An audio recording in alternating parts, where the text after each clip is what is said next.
আপনার সকলকে আমাদের চ্যানেলে স্বাগত। MDRL চ্যানেলে আমাদের সঙ্গে রয়েছে আজকে আমাদের গেস্ট ইউকে কুইন। ইউকে কুইনকে আপনারা সবাই দেখেছেন, যেরকম ইনস্টাগ্রাম, ফেসবুক, ইউটিউবে দেখেছেন। খুব এখন পপুলার আমাদের গেস্ট। তার কাছ থেকে জেনে নিব যে এরকম ভিডিও বানাই, সব রকম ভিডিও করে, রিলস করে, শায়েরি লিখে নিজস্ব থেকেই। প্রথমত আমরা বলবো ইউকে কুইনকে আমাদের চ্যানেলে স্বাগত। দ্বিতীয় কথা হচ্ছে, যেগুলো ভিডিও করছেন, যেগুলো সব ভিডিও গুলো কি নিজস্ব লেখা? হ্যাঁ, আমার নিজের লেখা। আচ্ছা, দেখি আমরা মাঝে মধ্যে যেরকম পার্লার আছে একটা, নিজের পার্লার চালাও, তা পার্লার চালাও ভিডিও, গ্রামের লোক কেউ কিছু বলে? অবশ্যই অনেক হ্যারাসমেন্ট হতে হয়। সত্যি কথা বলতে, যখন আমি পার্লার করি তখনও কিন্তু হ্যারাসমেন্ট হতে হয়েছে, অনেক বাধা এসছে। কারণ তাদের একটা কোয়েশ্চেন যে একটা মেয়ে কেন কাজ করবে, তাদের একটা ভুল ধারণা যে মেয়েরা কাজ করতে পারে না। তারপর যখন আমি ভিডিওতে নামি, সোশ্যাল মিডিয়াতে আসি, তারপর থেকে হ্যারাসমেন্ট সেগুলো আমাকে অনেক হতে হয়েছে। বাট আমি কারোর কথা শুনিনি, আমি নিজের কাজ চালিয়ে গিয়েছি, বা নিজের কাজে আমি এখন যেটুকু আছি আমি নিজের সাহসে আছি। কেউ সাপোর্ট নাই? তাহলে সাপোর্ট বলতে ওরকম কেউ নেই। যে আমার সত্যি একটাই আমার আশা যে সাপোর্ট, কারো সাপোর্ট নিয়ে কেউ কিছু করতে। তারপরে প্রশ্ন হচ্ছে, যেরকম আগে ভিডিও করতেন না আগে থেকে পার্লার চালাতেন? মানে পার্লার আগে ছিল? হ্যাঁ, ভিডিও 1 মাস পর ভিডিওতে আসি। 1 মাস পর? মানে কত সাল থেকে প্রথম ভিডিও স্টার্ট? আমি ভিডিওতে এত ফোকাস ছিলাম না। আমি যখন পার্লারটা ওপেনিং করি, তারপর টুকটাক শুধু আমার পার্লারের জন্য কিছু মানে ইনফরমেশন দিতাম। বাট যখন আমি দেখতে লাগলাম যে আমার আইডিতে গ্রোথটা খুব ভালো আসছে, তখন আমি শখ করে একটা কালিয়া চোখ নিয়ে ভিডিও করি। সেই ভিডিওটা আমার কিন্তু ফার্স্ট ভাইরাল হয়ে যায়। তো তখন আমার সঙ্গে সঙ্গে যে কি এক রাত্রে অনেকটা ফলোয়ার্স আসলো। তখন আমাকে অনেকেই বললো যে যখন তোমার আইডিয়া এত গ্রো আসছে বা মনোটাইজেশন মানে অন হয়ে গেছে, তো তুমি ভিডিও করো, তুমি অনেক কিছু মানে করতে পারবে। তখন থেকে আমি ভাবলাম যে না, আমি এবার থেকে সোশ্যাল মিডিয়ায় থাকবো। যেরকম আমরা দেখেছি ওই চিড়িয়াখানার বাঘ দেখেছো, এটা কিরকম? এটা তো প্রথম ভাইরাল হয়েছিল না? ফেমাস ডায়লগ একবার বলে দিন তাহলে আমাদের চ্যানেলে। চিড়িয়াখানার বাঘ দেখেছো, জঙ্গলের বাঘ দেখোনি। কালিয়া চক দেখেছো, কালিয়া চকের পাওয়ার দেখোনি। কালিয়া চক মানেই ব্র্যান্ড।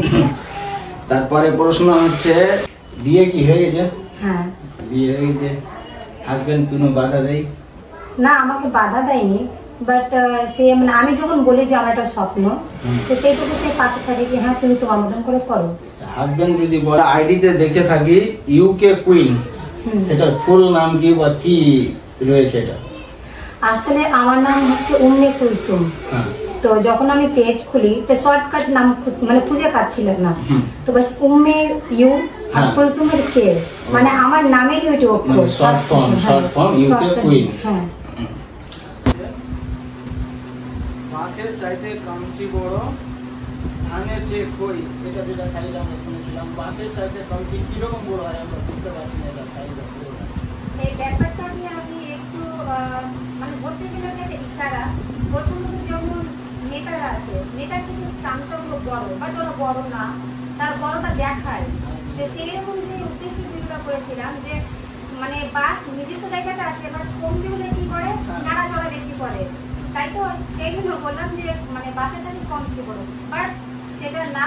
আমি এখানে কোনো সাইজের কথা এখানে বলিনি, মানে এখানে আমি তুলে ধরতে চেয়েছিলাম যে দেখো যে নেতারা যেমন নেতার জায়গাতে আছে, বাট চামচাগুলো চামচাগুলি মানে চামচা দেখায়, বাট সে নিজেকে অনেক বড় ভাবে, তো সেটাকে তুলে ধরেছিলাম।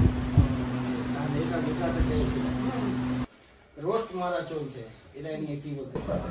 এটা নিয়ে আমি একটা কথা বলতে চাইবো, রোস্ট মারছে মারুক, মানে সবাই স্বার্থ নিয়েই করছে। কারণ তারা ভালো করেই জানছে যে ওকে নিয়ে যদি করি তো আমার ভিউ আসবে, ফলোয়ার্স আসবে, এমনিতে তারা কিছু করতে পারবে না। তো তারা মানে অন্যের মাধ্যমে ফলোয়ার্সটা বাড়াতে চাই। বাট আমি তাদেরকে এটুকুই বলবো, তোমরা রোস্ট করছো, করার মতো করো।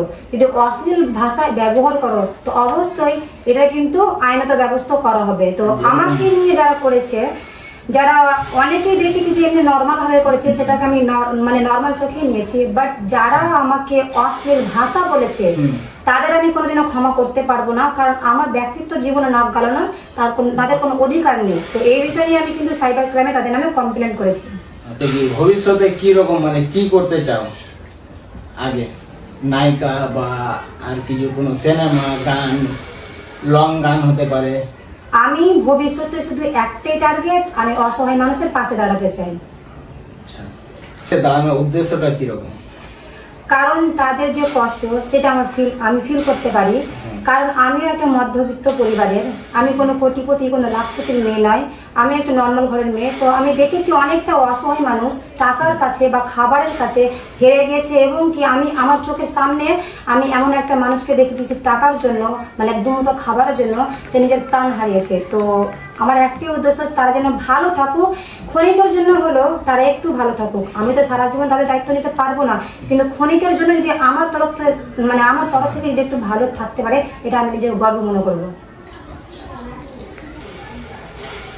যেরকম ভিডিও করো, পার্লার চালাও, আবার বাড়ির কাজ আছে মেয়ের, তো কিরকম ভাবে ম্যানেজ করো?